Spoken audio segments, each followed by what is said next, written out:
ସଚ୍ଚଟପଣିଆ ହେଉଛି ଏମିତି ଏକ ମହଙ୍ଗା ଜିନିଷ ଯାହାକି ସମସ୍ତଙ୍କର ଔକାତ ନଥାଏ। ନମସ୍କାର, ମୁଁ ଦେବାଶିଷ। ଆଜି ପୁଣି ଥରେ ମନକୁ ପରିବର୍ତ୍ତନ କଲା ଭଳି ଏକ ସୁନ୍ଦର କାହାଣୀ। ବହୁତ ଦିନ ତଳର କଥା। ଗୋଟିଏ ଗାଁରେ ଜଣେ 24 ବର୍ଷର ଯୁବକ ରହୁଥିଲେ, ଯିଏକି ମୂଲ ମଜୁରୀ ଲାଗି ନିଜର ପେଟ ପୋଷୁଥିଲେ। ସେ ଯୁବକ ଜଣକର ନିଜର କହିଲେ ଦୁନିଆରେ କେହି ନାହାନ୍ତି। ବାପା ମା ମଧ୍ୟ ଦୁନିଆରୁ ଚାଲି ଯାଇଛନ୍ତି। ସେ ମୂଲ ମଜୁରୀ ଲାଗି ଯାହା ଯେତିକି ରୋଜଗାର କରେ ତାହା ନିଜ ଖର୍ଚ୍ଚ ବାର୍ଚ୍ଚରେ ସବୁ ଶେଷ ହୋଇଯାଉଥାଏ। ମାସ ଶେଷକୁ ଆଉ କିଛି ଅର୍ଥ ମିଳୁନଥାଏ। ଏମିତି କଷ୍ଟ ମଷ୍ଟରେ ତାର ଦିନ ବିତି ଚାଲିଥାଏ। ଦିନେ ସିଏ ଏକ ରାସ୍ତାରେ ଆସୁଥାଏ। ତା ନଜର ପଡ଼ିଛି ଜଣେ ବୟସ୍କ ବୃଦ୍ଧ ଲୋକ, ଯିଏକି ନିଜ ପିଠିରେ 3ଟି ଗଣ୍ଠିଲି ଧରିଛନ୍ତି ଆଉ ବହୁତ କଷ୍ଟରେ ସେଇ ବାଟ ଦେଇ ଚାଲି ଚାଲି ଯାଉଛନ୍ତି। ସେ ଗଣ୍ଠିଲି ଗୁଡ଼ିକ ବହୁତ ଓଜନିଆ ଲାଗୁଥିଲା। ବୃଦ୍ଧ ଜଣକ ଭଲରେ ଚାଲି ପାରୁନଥିଲେ, ତଥାପି ଏମିତି କଷ୍ଟମଷ୍ଟରେ ଯାଉଥିଲେ। ସେତିକି ବେଳେ ସେ ବୃଦ୍ଧଙ୍କ ନଜର ପଡ଼ିଛି ଏଇ ଯୁବକଙ୍କ ଉପରେ।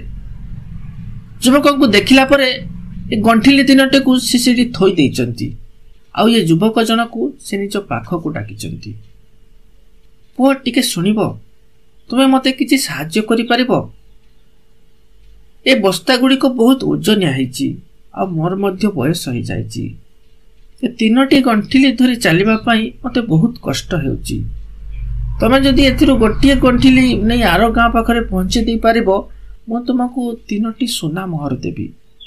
ଯୁବକ କହିଛନ୍ତି, କିଛି କଥା ନାହିଁ, ମୁଁ ଆପଣଙ୍କୁ ନିଶ୍ଚୟ ସାହାଯ୍ୟ କରିବି। କୁହନ୍ତୁ ନା, ଆପଣ ଯିବେ କେଉଁଠାକୁ? ଏତିକି କହି ଯୁବକ ଜଣକ ସେଥିରୁ ଗୋଟିଏ ଗଣ୍ଠିଲିକୁ ନିଜ ପିଠିରେ ପକାଇଛନ୍ତି ଆଉ ସେ ରାସ୍ତାରେ ଆଗକୁ ବଢ଼ିଛନ୍ତି। ଗଣ୍ଠିଲିଟି ସତରେ ବହୁତ ଓଜନିଆ ଥିଲା। ଏ ଯୁବକ ଜଣକୁ ମଧ୍ୟ ବହୁତ କଷ୍ଟ ହେଉଥିଲା। ଏମିତି ସେ 2 ଜଣ ରାସ୍ତାରେ ଆଗକୁ ବଢ଼ି ଚାଲିଛନ୍ତି। କିଛି ଦୂର ଗଲା ପରେ ଗାଁର ଶେଷ ସୀମାରେ ପହଞ୍ଚିଛନ୍ତି। ଏବେ ଏକ ସୁନସାନ ରାସ୍ତା, ସେଥିରେ ସେମାନେ ଆଗକୁ ବଢ଼ୁଛନ୍ତି। ସେଠି ସେ ଯୁବକ ଜଣକ ଏ ବୃଦ୍ଧଙ୍କୁ ପଚାରିଛନ୍ତି, ବାବା, ବାସ୍ତବରେ ଆପଣ ଏଥିରେ କ'ଣ ନେଇଯାଉଛନ୍ତି? ଏତେ ଓଜନ ହେଇଛି। ଏଥର ବୃଦ୍ଧ କହିଛନ୍ତି, ସେଥିରେ କିଛି ତମ୍ବା ମୋହର ଅଛି, ତମ୍ବା ଟଙ୍କା, ସେଥିପାଇଁ ବସ୍ତାଟି ଟିକେ ଓଜନିଆ ଲାଗୁଛି। ଏ ବୃଦ୍ଧଙ୍କ ପାଖରୁ ଏକଥା ଶୁଣିଲା ପରେ ଯୁବକ ଜଣକ ମନେ ମନେ ଚିନ୍ତା କରିଛି, ବୋଧେ ଏ ବୃଦ୍ଧ ଜଣକ କୌଣସି ବ୍ୟବସାୟୀ ହେଇଥିବେ। ଆଉ ସିଏ ତାଙ୍କର ଯାହା ହୁଅନ୍ତୁ, ମୋର କ'ଣ ଯାଉଛି। ତାଙ୍କୁ ତ ଆର ଗାଁ ପାଖରେ ଟିକେ ଛାଡ଼ିଦେଲେ ସରିଲା, ତାଙ୍କର ସିଏ ଯାହା କରୁଛନ୍ତି କରନ୍ତୁ। ଏମିତି ସେମାନେ ପୁଣି ଆଗକୁ ବଢ଼ିଛନ୍ତି। ଆଉ କିଛି ବାଟ ଆଗକୁ ଯାଇଛନ୍ତି। ରାସ୍ତାରେ ଏକ ନଦୀ ପଡ଼ିଛି। ଯୁବକ ଜଣକ ବହୁତ ସୁସ୍ଥ ସବଳ ଥିଲେ, ତେଣୁ ସିଏ ଆଗରେ ପାଣିକୁ ଓହ୍ଲାଇ ଯାଇଛନ୍ତି। ମାତ୍ର ଏ ବୃଦ୍ଧ ଜଣକର ଆଉ ବଳ ପାଉନଥିଲା, ସାହସ ମଧ୍ୟ ହେଉନଥିଲା ସେ ପାଣିରେ ଓହ୍ଲାଇବା ପାଇଁ। ତ ସିଏ ସେଇ କୂଳରେ ଛିଡ଼ା ହୋଇ ରହିଥିଲେ। ଯୁବକ କହିଛନ୍ତି, କ'ଣ ହେଲା, ଆସନ୍ତୁ ନା ବାବା, ଆମେ ଏଇଠୁ ଆଗକୁ ବଢ଼ିଲେ ସିନା ଆରପଟେ ପହଞ୍ଚିବୁ। ବୃଦ୍ଧ କହିଛନ୍ତି, ଆଉ ବଳ ପାଉନି ରେ, ବସ୍ତା ଗୁଡ଼ିକ ବହୁତ ଓଜନିଆ ହେଇଛି, ମୁଁ ଆଉ ଆଗକୁ ବଢ଼ି ପାରୁନି। ମୁଁ କ'ଣ କହୁଥିଲି କି, ତୁମେ ଏଥିରୁ ଆଉ ଗୋଟିଏ ଗଣ୍ଠିଲି ନେଇପାରିବନି? ବଦଳରେ ମୁଁ ତୁମକୁ ଆହୁରି 3ଟି ସୁନା ମୋହର ଦେବି। ଯୁବକ କହିଛନ୍ତି, ବାବା, ଆପଣ ଏମିତି କ'ଣ କହୁଛନ୍ତି? ଯଦି ଆପଣ ମୋତେ ସ୍ୱର୍ଣ୍ଣ ମୁଦ୍ରା ବି ନ ଦିଅନ୍ତି, ତଥାପି ମୁଁ ଆପଣଙ୍କୁ ସାହାଯ୍ୟ କରିବି। ଏଥର ସେ ବୃଦ୍ଧ ଜଣକ ଟିକେ ଖୁସି ହେଇଛନ୍ତି। ପୁଅ, ତୁମେ ବହୁତ ଭଲ ମନର ମଣିଷ। ପୁଣି ସେ ଯୁବକଙ୍କୁ ଆଉ ଏକ ଗଣ୍ଠିଲି ଦେଇଛନ୍ତି ଆଉ ବୃଦ୍ଧ ଜଣକ ଗୋଟିଏ ଧରିଛନ୍ତି। ସେମାନେ ଏମିତି ସେ ନଦୀକୁ ପାର ହେଇ ଆଗକୁ ଯିବାକୁ ଲାଗିଛନ୍ତି। ଯୁବକ ପଚାରିଛନ୍ତି, ବାବା, ଏ 2ୟ ଗଣ୍ଠିଲିରେ କ'ଣ ଅଛି? ଇଏ ମଧ୍ୟ ବହୁତ ଓଜନିଆ ହେଇଛି। ବୃଦ୍ଧ କହିଛନ୍ତି, ପୁଅରେ, ସେଥିରେ ସବୁ ରୂପା ଟଙ୍କା ଅଛି। ବୃଦ୍ଧଙ୍କ ଠାରୁ ଏ କଥା ଶୁଣିଲା ପରେ ଯୁବକ ଜଣକ ଦିମାଗ ବହୁତ କ୍ଷିପ୍ର ଗତିରେ କାମ କରିବାକୁ ଲାଗିଛି। ଏତେ ସାରା ରୂପା ମୋହର ଇଏ ଏତେ ପାଇଲେ କେଉଁଠୁ? ବୋଧେ ନିଜର ସବୁ ଜାଗା ସମ୍ପତ୍ତି ବିକ୍ରି କରିକି ଆଣୁଥିବେ। ମନେ ମନେ ଏମିତି ଭାବୁଥାଏ ଆଉ ସେଇ ସୁନସାନ ରାସ୍ତାରେ ଆଗକୁ ଆଗେଇ ଚାଲିଥାଏ। ଯୁବକ ଜଣକ ମନରେ ବିଭିନ୍ନ ପ୍ରକାରର ବିଚାର ଆସୁଥାଏ। ବେଳେବେଳେ ସେ ଚିନ୍ତା କରୁଥାଏ, ଏ ରାସ୍ତା ତ ପୁରା ସୁନସାନ ଅଛି। ଯଦି ମୁଁ ଏଇ ନେଇ ଟଙ୍କା ସବୁ ନେଇ ଏଠୁ ପଳେଇଯାଏ, ବୁଢ଼ା ତ ଏକୁଟିଆ ଅଛି ଆଉ ବହୁତ ଥକି ମଧ୍ୟ ଯାଇଛି, ସେ ମୋତେ ଧରିପାରିବେନି। ତଥା ଆଖପାଖରେ ମଧ୍ୟ କେହି ନାହାନ୍ତି ଯେ ତାଙ୍କୁ ସାହାଯ୍ୟ କରିପାରିବ। ଏତେ ସାରା ପଇସା ଯଦି ମୋତେ ମିଳିଯିବ ନା, ମୁଁ ଏଥିରେ ବହୁତ ଧନୀ ହେଇଯିବି। ବହୁତ ବଡ଼ ଦୋକାନ ଏକ କରିବି, ମୋ ଜୀବନ ବଦଳିଯିବ। ଏମିତିରେ ଏ ବୁଢ଼ା ବି ଏତେ ଟଙ୍କା ନେଇ କରିବ କ'ଣ ଯେ? ବୁଢ଼ା ତ ହେଲାଣି, ଆଜି ମରିବ କି କାଲି ମରିବ, ଏ ଟଙ୍କା ତାର କ'ଣ ହେବ? ଏମିତି ଚିନ୍ତା କରୁଥାଏ। ପୁଣି ନିଜକୁ ନିଜ ମନ ପରିବର୍ତ୍ତନ ହେଇଛି। ତା ବିବେକ ତାକୁ ସେଇଠି ବାଧା ଦେଇଛି। ଧେତ୍, ମୁଁ ଏମିତି କ'ଣ ଚିନ୍ତା କରୁଛି? ଏମିତି କରିବା କଥା ନୁହଁ। ଜଣା ନାହିଁ ବୁଢ଼ା ଜଣକ କେତେ କଷ୍ଟ କରିକି ଏତିକି ଉପାର୍ଜନ କରିଥିବେ। ଅନ୍ୟର ଉପାର୍ଜିତ ଅର୍ଥକୁ ଏମିତି ଅନ୍ୟାୟ ଭାବରେ ହଡପ କରିବା କଥା ନୁହଁ। ପୁଣି ନିଜ ମନକୁ ବୁଝେଇ କରି ରାସ୍ତାରେ ଆଗକୁ ବଢିଛନ୍ତି। ସେ ପ୍ରଥମେ ନିଜ ମନ କଥାରେ ପଡ଼ି କିଛି ସମୟ ଭଡ଼କି ଯାଇଥିଲେ। ପୁଣି ନିଜ ମନକୁ ସଂଯତ କରି ନିଜ କର୍ତ୍ତବ୍ୟ ପଛରେ ଆଗକୁ ବଢୁଥାଏ। ବୁଢ଼ା ଜଣକ ଆଗରେ ଯାଉଥିଲେ, ପଛରେ ଯାଉଥାଏ ଯୁବକ। ପୁଣି କିଛି ବାଟ ଯାଇଛନ୍ତି, ସେ ରାସ୍ତାରେ ଏକ ପାହାଡ଼ ପଡ଼ିଛି। ସେମାନଙ୍କୁ ସେଇ ପାହାଡ଼ ଉପରେ ଚଢ଼ି ଆରପଟକୁ ଯିବାକୁ ହେବ। ତ ସେଇ ପାହାଡ଼ ପାଦ ଦେଶରେ ଯେତେବେଳେ ପହଞ୍ଚିଛନ୍ତି, ବୁଢ଼ା ଜଣକ ସେ ଯେଉଁ ଗଣ୍ଠିଲିଟି ଧରିଥିଲେ ତାକୁ ତଳେ ଥୋଇ ଦେଇଛନ୍ତି। ପୁଅ, ମୋ ପାରନିରେ, ଏଇଟା ମଧ୍ୟ ଏବେ ବହୁତ ଓଜନିଆ ଲାଗୁଛି। ମୁଁ କ'ଣ କହୁଥିଲି କି ଏଇ ଗଣ୍ଠିଲିଟି ମଧ୍ୟ ଯଦି ତୁମେ ନେଇପାରନ୍ତ, ମୁଁ ତୁମକୁ ଆଉ 3ଟି ସୁନା ମୋହର ଦେବି। କିନ୍ତୁ ହଁ, ଏ ବସ୍ତାଟିକୁ ଟିକେ ସମ୍ଭାଳିକି ନେବାକୁ ପଡ଼ିବ, ଯେମିତି ତଳେ ପଡ଼ି ୟାର ଗଣ୍ଠି ଖୋଲି ନଯାଏ। ଯୁବକ ଟିକେ ବିସ୍ମୟର ସହିତ ପଚାରିଛି, କାହିଁକି ବାବା, ଏଥିରେ ଏମିତି କ'ଣ ଖାସ୍ ଜିନିଷ ଅଛି କି? ବୃଦ୍ଧ କହିଛନ୍ତି, ପୁଅରେ, ଏଥିରେ ସବୁ ସୁନା ମୋହର ଅଛି। ଏତିକି ଶୁଣିଛି ଯୁବକ ଆଉ କିଛି କହିନଥିଲେ। ମନକୁ ମନ ବହୁତ ପ୍ରସନ୍ନତାର ସହିତ ଏଇ ଗଣ୍ଠିଲିଟି ମଧ୍ୟ କାନ୍ଧରେ ଉଠେଇଛି ଆଉ ଆଗକୁ ବଢିବାକୁ ଲାଗିଛି। ଏଥର ସେ ବୃଦ୍ଧ ଜଣକ ବିନା କୌଣସି ଓଜନ ହେତୁ ଆରାମରେ ସେ ପର୍ବତ ଉପରେ ଚଢ଼ିବାକୁ ଲାଗିଛନ୍ତି।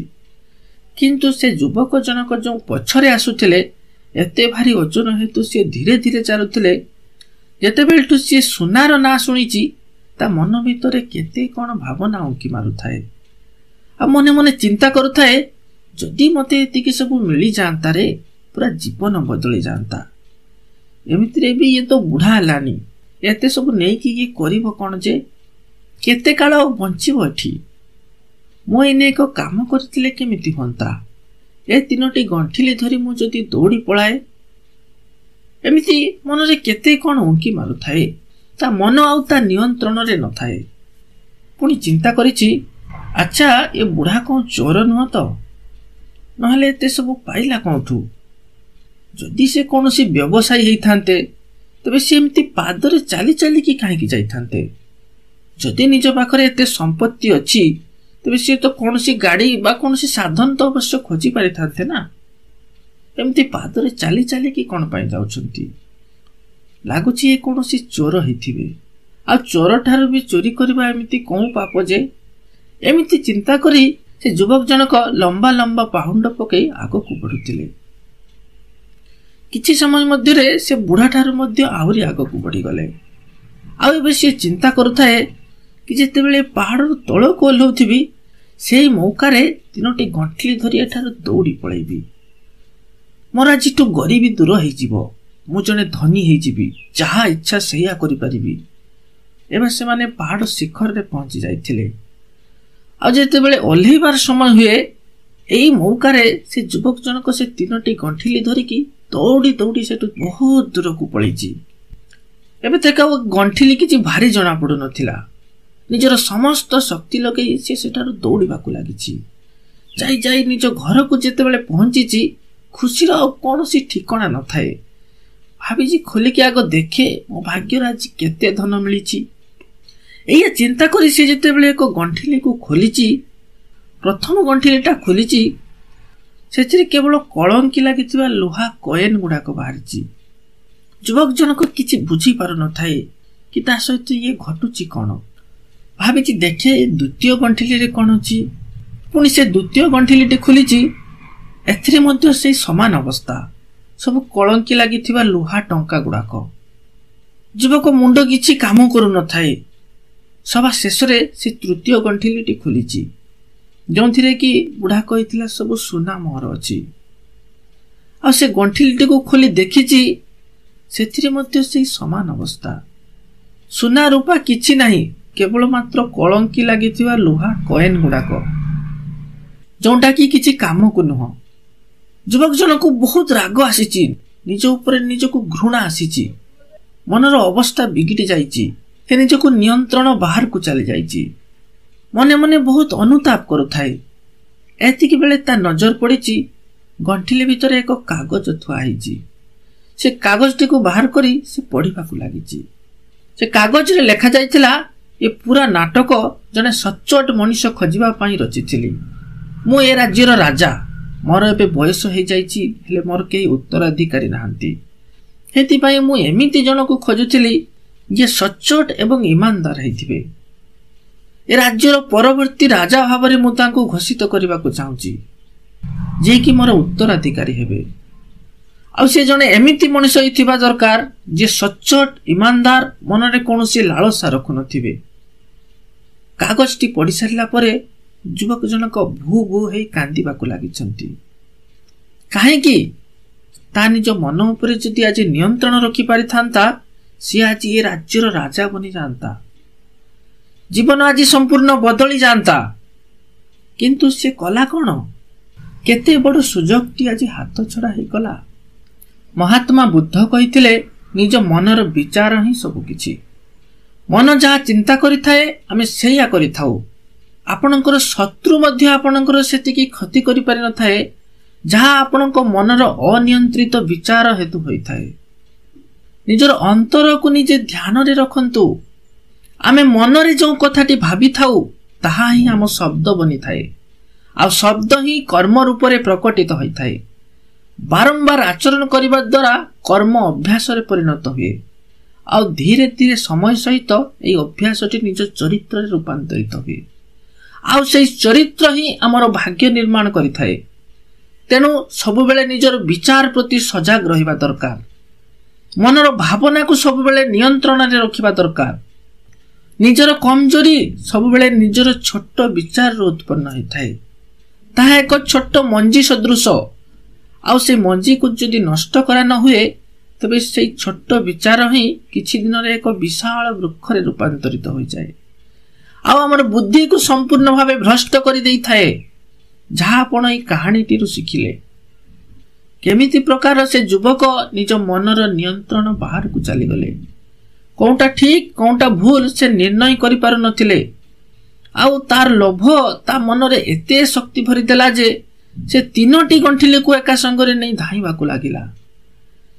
सेतिबाई जेते बेले भी आपनको मनरे किछि भूल विचार आसुची, ताको तत्क्षणात मनरु बाहर करि देबा दरकार। अन्यथा से दिन एक विशाल वृक्ष रे रूपांतरित हो जीवो, आउ आपनको भूल रास्ता रे जीवा पाई कि प्रवर्ताइबो। सेते बेले आपण चाहि कि मध्य ताको आ रोकी परिबेनी। एबे तो आपण एया चिंता करथिबे कि निज मन को केमिति नियंत्रण रे रखि परिबा। ए विषय रे आगो को आहुरी विस्तृत भाव रे आलोचना करिवो। निहाती देखिबे से वीडियो गुडी को। आउ जदि मते प्रथम थर पाई देखु थांती, चैनल को निश्चित भाव रे सब्सक्राइब करिवे, जोटी कहानी माध्यम रे जीवन रो किछि अमूल्य शिक्षा ग्रहण करि परिबे। रहुची पुणी देखा हेबो सुंदर एक कहानी माध्यम रे। आ सेते बेले पर्यंत विदाय दियंतु।